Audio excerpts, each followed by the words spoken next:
Why you are always tired. Welcome. If you are watch this because you feel exhausted, you are not alone. We often think being tired is just about a lack of sleep. But what if it's not about how much you sleep, but how you live? Let me tell you a story about a man named Alex. It might sound very familiar to you. The alarm on Alex's phone rang at 6:30 a.m. It didn't feel like a fresh start. It felt like an attack. Alex was 32 years old. He wasn't sick, but he wasn't healthy either. He lived in a state of gray. When he woke up, his brain felt like it was wrapped in thick cotton. He hit snooze 3 times. When he finally stood up, his first thought was, I just need coffee. Alex worked as a marketing manager. By 2 p.m. every day, he would stare at his computer screen, his eyes burning. He was physically present, but mentally, he was buffering like a slow internet connection. His colleague, Sarah, noticed. Sarah was older, calm, and possessed a steady energy that Alex envied. She didn't run on caffeine. She just seemed clear. You look like you're trying to survive, not live, Sarah said one afternoon, watching Alex chug his third energy drink. I'm just tired, Sarah, Alex admitted, rubbing his face. I sleep 7 hours. I go to bed at midnight, wake up at 7. That should be enough. But I feel like I haven't slept in years. Sarah sat down. Tell me honestly. What do you do between 9 p.m. and midnight? Alex hesitated. Normal stuff. I get home, I eat. Then I sit on the sofa. I scroll through Instagram, watch Netflix, maybe check emails. I tell myself I'll sleep early, but then I look at the clock and it's suddenly 12:30 a.m. Sarah nodded. I know that feeling. It has a name. It is called revenge bedtime procrastination. Revenge what? Alex asked. Revenge bedtime procrastination, Sarah explained. You feel like you have no control over your day. Your time belongs to your boss, the traffic, and your chores. So at night, you refuse to go to sleep. You stay awake to steal back your personal time. You trade your energy for a sense of freedom. She continued. But there is a second problem, Alex. Your brain is fried. You drink coffee all day, which spikes your stress hormones. Then you look at screens until the moment you close your eyes. Your brain never gets the signal to shut down.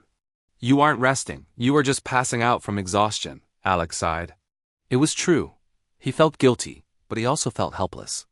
So, what do I do? I can't quit my job. You don't need to quit your job, Sarah said. You need a system. I have 3 rules. They are boring, but they work. She wrote them on a piece of paper. First was morning light. She explained, when you wake up, do not look at your phone. Go to the window or step outside. Get sunlight in your eyes for 10 minutes. This tells your biological clock it is daytime, which helps you produce melatonin, the sleep hormone, later tonight. Second was the caffeine cutoff. No coffee after 12 p.m., Sarah said firmly. Caffeine stays in your blood for 10 hours. If you drink it at 4 p.m., it is still fighting your sleep at midnight. Third was the digital sunset. This is the hardest one. 1 hour before bed, all screens turn off. Phone, TV, laptop. Put your phone in the kitchen, not the bedroom. Alex took the paper home.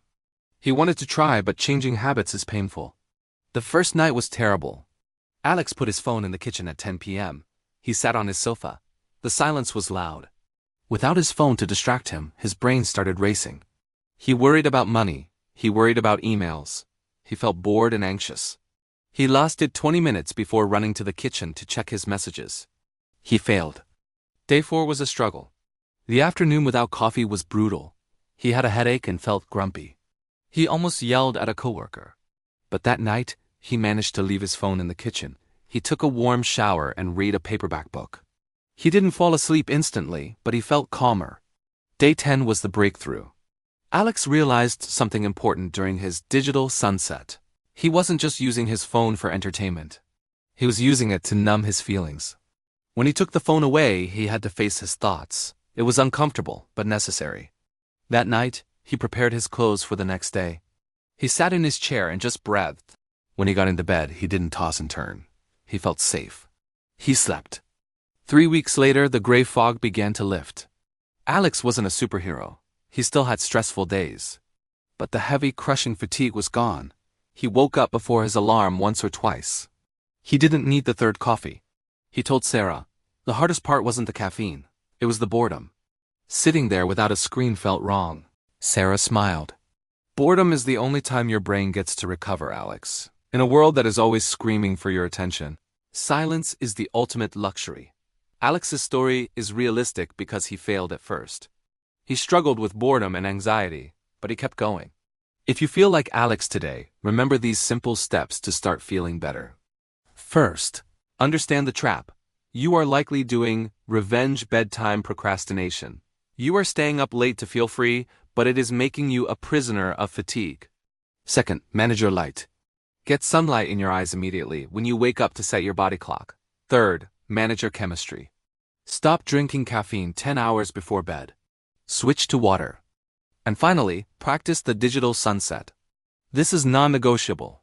Put your phone in a different room 1 hour before sleep. Let your brain be bored. Let your brain cool down. You don't have to be perfect. Just try tonight. Put the phone away and give yourself permission to rest.